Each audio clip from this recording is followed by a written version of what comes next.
Bonjour à tous et bienvenue en Ariège.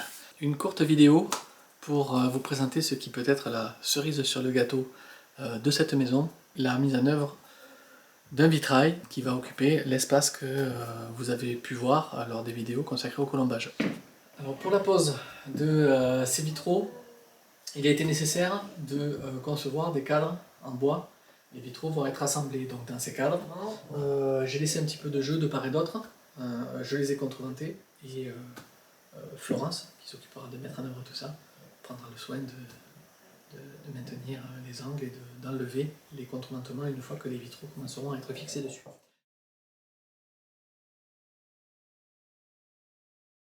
Tu vois là, moi j'aimais bien le côté, tu vois, ça faisait comme une fleur de lys. Oui, une petite fleur là. Et cette pièce là, okay. Je la trouve jolie. Ouais, Okay. non, je pense que là c'est vrai que ça risque d'être un peu bizarre. Là, vous êtes tombés d'accord pour, Oui, bon, salut à tous. On se retrouve chez Florence dans son atelier parce qu'en fait, donc, vous avez compris qu'on allait installer un vitrail dans le colombage de la maison. Alors, on est parti sur une base d'un dessin. Alors, je crois que tu nous avais fait passer un petit soir au coin du feu, là, tu nous avais gribouillé ça, puis on s'amusait à faire du coloriage avec mon épouse. Et éventuellement changer quelques formes de ci, de là. Donc l'idée c'est de vous faire découvrir une autre façon de voir le vitrail. Je suis à l'atelier de Florence. Florence, qui est là, bonjour. Bonsoir. Est-ce que tu peux nous parler de la différence fondamentale qu'il y a entre un vitrail que l'on connaît tous, qui orne nos bâtiments historiques, et le vitrail que tu pratiques? Alors la grande différence de ce vitrail, donc, que j'ai appelé vitrail mexicain écologique, dans ce concept de vitrail, le plomb en fait va être remplacé par un lien qui est déjà qu'on fait soi-même et qui est sur une base de papier. Du fait d'utiliser un lien qui est malléable, on va pouvoir jouer avec des hauteurs différentes de verre. Parce que ce lien, on va pouvoir le faire remonter jusqu'où on veut. C'est très très ludique en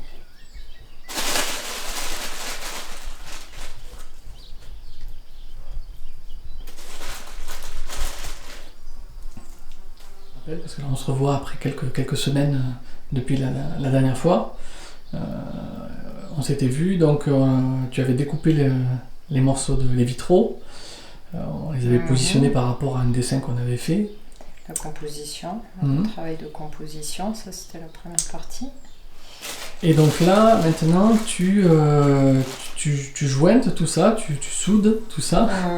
C'est à base de carton, tu me disais. Voilà, je jointe avec cette pâte donc qui se trouve là, qui est un lien qu'on fabrique soi-même, hein, qui se fait un lien maison. Et c'est sur alors ça peut être, c'est sur une base de papier. C'est sur une base de papier mâché en fait, sachant que le papier ça peut provenir de diverses sources. Et là en l'occurrence j'ai utilisé du carton. J'ai utilisé du carton brut, et d'une parce que j'en ai beaucoup, donc ça garde le principe de la récupération aussi. De deux parce que c'est une sorte de papier qui est plus écologique que d'utiliser un papier qui aurait été traité ou du papier journal. Et ensuite ça respecte d'autant plus la couleur du pigment qui a été choisi, donc oui, voilà, donc au préalable, on a choisi donc la teinte, hein. On peut faire des liens de toutes les couleurs. Hein, oui, on peut faire des liens d'autant de couleurs qu'il existe des pigments en fait. Oui, ça fait partie de la composition. Ça fait partie de ce qui est magnifique dans cette technique, c'est que le lien ne va pas être que... Voilà, le plomb ça reste du plomb, c'est gris, ça va pas vraiment changer de teinte. Alors que là, en fait, on peut choisir la couleur qu'on veut pour le lien. Mais en plus de ça, on peut travailler la surface du lien. Tu le sculptes, là on voit avec ton petit ciseau, ta petite truelle. Ouais, la petite...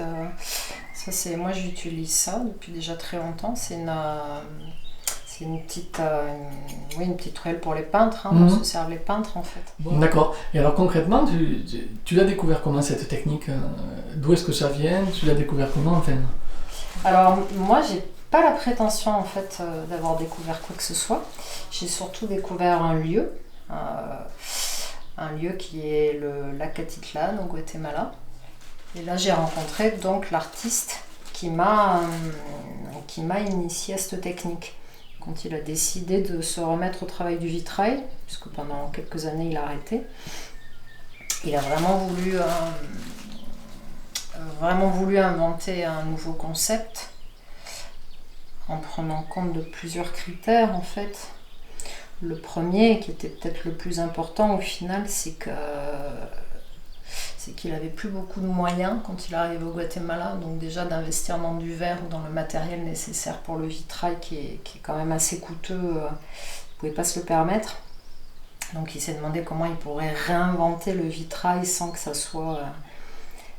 lui coûte beaucoup. Il y avait un deuxième critère pour lui qui était important, c'était le fait qu'il ne voulait plus être en contact avec le plomb. Là, je parle d'il y a 20 ans, mais lui, vraiment, il avait déjà conscience, il avait travaillé en fait avec le plomb pendant des années en Italie. Et il avait bien conscience qu'il fallait qu'il arrête de travailler avec le plomb. Donc il y avait ce deuxième critère. Et le troisième, il voulait aussi en faire une technique qui soit vraiment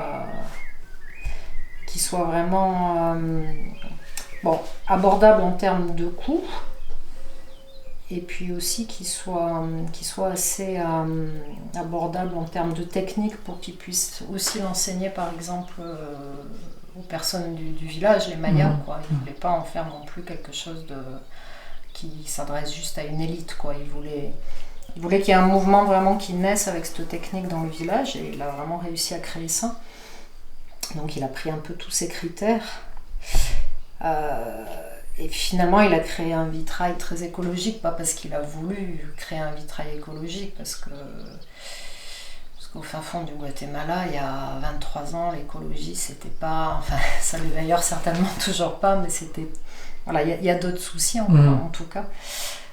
Mais alliant ces critères-là, finalement, il est parti sur un principe de récupération. Comme il n'avait pas les moyens d'acheter du verre, il a commencé à aller chercher des chutes, il a commencé à regarder tout simplement ce qui traînait au sol aussi.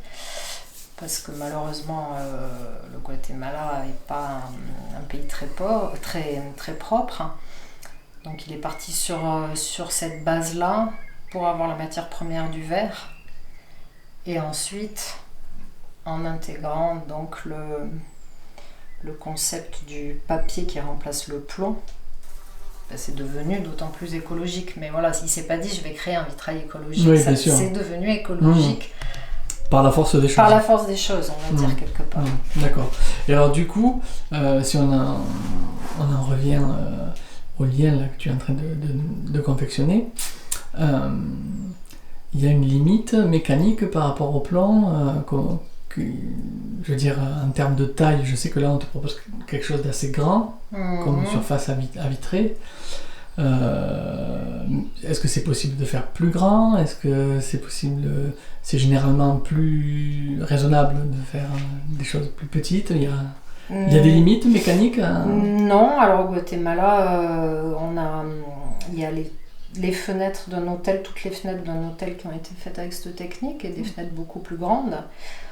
On fait un peu différemment, et c'est ce que j'ai fait là de toute façon, c'est que j'intègre une petite structure à l'intérieur, qui est tout simplement avec un fil métallique. Non, la limite, ça serait peut-être au niveau de... Alors au Guatemala, c'est vrai qu'on a fait des fenêtres donc, qui avaient un contact avec l'extérieur. Mais ce que j'explique souvent, c'est que c'est pas le même climat, le Guatemala, déjà. Donc il y a moins de il y a un petit peu moins d'intempéries. Il y avait au lac Atitlane, il n'y avait pas de neige, il faisait jamais très très froid. Et c'était d'autant plus des fenêtres qui étaient toujours un peu abritées, je veux dire, qui n'étaient jamais vraiment directement exposées à la pluie, parce qu'il pleut quand même aussi, hein, il y a la saison des pluies. Donc ici, c'est vrai que c'est pas une technique que je préconiserais particulièrement pour faire des fenêtres avec un contact direct sur l'extérieur. Ouais. Là, sur cette composition, moi j'ai beaucoup joué avec le lien, c'est-à-dire que j'ai beaucoup varié l'épaisseur, la largeur. Voilà, il y a un côté végétal qui est recherché. Donc je me suis d'autant plus amusée avec le lien de créer donc des zones où le lien prend plus de place en fait.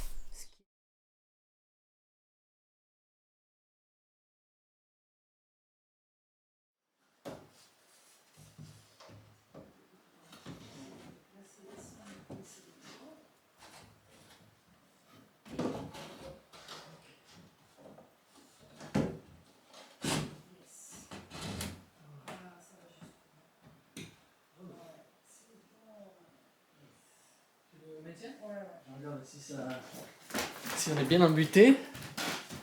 Ah, c'est splendide.